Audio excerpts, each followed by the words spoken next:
Hello friends, welcome to another video. అయితే నేను ఈరోజు ఎగ్జామ్ రాశాను అనమాట. ఎగ్జామ్ రాసి వస్తున్నాను. అయితే వ్లాగ్ తీసేద్దామని, అంటే నా ఎక్స్పీరియన్స్ ఎలాగ ఏడ్చిందనమాట. నేను అంటే ఫస్ట్ డిప్లొమా చేశా. డిప్లొమా కాలేజ్ 10th అయిపోయిన తర్వాత డిప్లొమా కాలేజ్ ఎంచుకోవడం నా రాంగ్ స్టెప్. దాని తర్వాత మళ్ళీ బీటెక్ కాలేజ్ ఎంచుకోవడం నా రాంగ్ స్టెప్. అలా ఏడ్చింది మన దరిద్రం అనమాట. ఏం చేయలేము దానికి. 2 రాంగ్ స్టెప్పులు. డిప్లొమా ఎంచుకున్నాను. ఎందుకు రాంగ్ స్టెప్ అని ముందు చెప్తాను. ఎందుకంటే నా ఫ్రెండ్స్ అందరూ ప్లస్ టూ చదివారు అనమాట 10th తర్వాత. నేను ఒక్కడిని డిప్లొమా తీసుకున్నాను. నాతో ఇంకో ఫ్రెండ్, స్కూల్ ఫ్రెండే డిప్లొమా తీసుకున్నాడు అనమాట. మా ఇద్దరి తలరాత ఎలాగ ఏడ్చిందంటే, ప్లస్ 2 చదివినప్పుడు అప్పుడు కరోనా వచ్చింది. ఫస్ట్ ఇయర్ చదివారు, సెకండ్ ఇయర్కి కరోనా వచ్చిందనమాట. 2021 కరోనా వచ్చింది. అయితే అప్పుడు ఏంటయ్యేది, ప్లస్ 2 వాళ్ళకి ఎలాగయ్యేది, ఎగ్జామ్లు అయ్యేవే కాదు. డైరెక్ట్ 10thలో ఎంత పర్సంటేజ్ వచ్చిందో ఆ పర్సంటేజే కొద్దిగా 1-2% ఎక్స్ట్రా వేసి పాస్ చేసేసారు. మాకెలాగా, మాకు సెమిస్టర్ వచ్చేసరికి కరోనా ఏమో ఎగిరిపోయి మరి రాలే. మరి మా దుక్కు కూడా చూడలే కరోనా. ప్లస్ 2 వాళ్ళు దుక్కు చూసింది కానీ మా డిప్లొమా వాళ్ళ పరిస్థితి ఏంటి అని ఆలోచించలే కరోనా. అలా చేసిందనమాట కరోనా. మాకు అన్ఫేర్ చేసిందనమాట. మనం అక్కడ ఏం చేయలేము. కానీ వాళ్ళకి లక్ కలిసి వచ్చింది, మాకు లక్ కలిసి రాలే డిప్లొమాలో. ఇప్పుడు బీటెక్ తీసుకున్నాను అనమాట. అక్కడ కూడా అలాగే ఏడ్చింది తలరాత. ఏడ్ చేయలేము ఇంకా. అక్కడ కూడా అలాగే ఉందన్నమాట పరిస్థితి.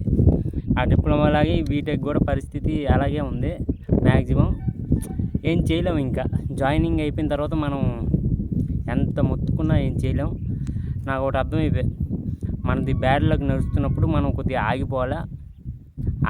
ఆచి తూచి అడుగులు వేయాలన్నమాట. అదొకటే నేర్చుకుంటున్నాను అనమాట. ఆచి తూచి అడుగులు వేస్తాం, ఇంకేటి చేస్తాం. అందరిది లక్ ఉంది కానీ మనది ఒక్కరిదే లక్ లేదనమాట.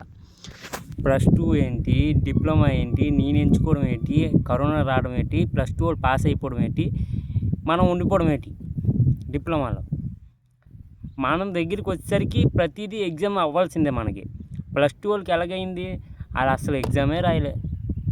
10thలో ఏ పర్సంటేజ్ వచ్చిందో ఆ పర్సంటేజే కాలేజ్ వాళ్ళు ప్లస్ 2 మార్క్స్ వేసి పాస్ చేశారు. ప్లస్ 2 తర్వాత బీటెక్ చేస్తున్నారు అనమాట నా ఫ్రెండ్స్. నేను బీటెక్ చేస్తున్నాను, కాకపోతే కొద్దిగా లేట్ అయిపోయిందంట అనమాట. దానికి కూడా ఏం చేయలేం. లక్ వాళ్ళకి కలిసి వచ్చింది, మనకు కలిసి రాలేదు.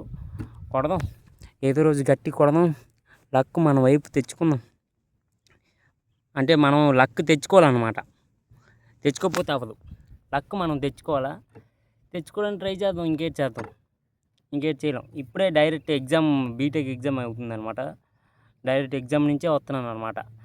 నేను ఆలోచించాను, ఏంటి నేను ఇలాగైపోయింది ఏంటి, నా పరిస్థితి ఏంటి అంటే ఎగ్జామ్ అప్పుడు ఆలోచించాను అనమాట. అది మ్యాటర్. అది గుర్తొచ్చి మళ్ళీ నా లక్ ఎలాగేడ్చిందో మీకు చెప్తున్నాను అనమాట. అలాంటి లక్ మీకు కూడా ఏడిస్తే రాంగ్ స్టెప్ తీసుకోమాకండి. ఇప్పుడు చూడండి, ఫస్ట్ ఆలోచించండి. మీరు అనుకుంది చేయకండి.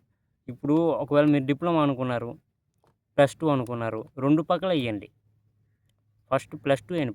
ఫస్ట్ ప్రిఫరెన్స్ చేయండి ప్లస్ 2కి. డిప్లొమా సెకండ్ ఇయర్ ఇవ్వండి, ప్లస్ 2 ఫస్ట్ ఇవ్వండి. కావాల్సి వస్తే ఐటీఐ కూడా చేసుకోవచ్చు. ఫస్ట్ ప్రిఫరెన్స్లో ప్లస్ 2 ఐటీఐ. డిప్లొమా కష్టం. ఎక్కడైతే కష్టం, ఆంధ్రాలో గవర్నమెంట్ అంటే ఏంటి లేదు, తీసి పడేస్తారనమాట. ఇక్కడ గవర్నమెంట్ అంటే పాస్ అవ్వడానికి కష్టం. ఒడిశాలో పాస్ అవ్వాలంటే తల కొట్టేసుకోవాలి ఎలాగ. అలా కష్టం అనమాట. ఆంధ్రాలో గవర్నమెంట్ అంత పట్టించుకోరు. నేను చాలా చూశాను. ఆంధ్రాలో గవర్నమెంట్ అంత పట్టించుకోరు. ప్రైవేటే అందరూ ప్రిఫరెన్స్ చేస్తారనమాట. ఫస్ట్ ప్రైవేట్ చేస్తారు వాళ్ళు. దాని తర్వాత ఎవరో గవర్నమెంట్ చేస్తారనమాట ప్రిఫరెన్స్. మనం ఇక్కడ అలా కాదు. Second preference private, first preference government అనమాట. అది ఇక్కడ గవర్నమెంట్కి ఇచ్చే విలువ గవర్నమెంట్ కాలేజెస్కి. అది మ్యాటర్. చలో, like, comment, share and subscribe కొట్టండి. మనం ఎక్కువ మాట్లాడలేకపోతున్నాం అనమాట. ఈరోజుకి ఇంతతో ఆపేద్దాం. Like, comment, share and subscribe.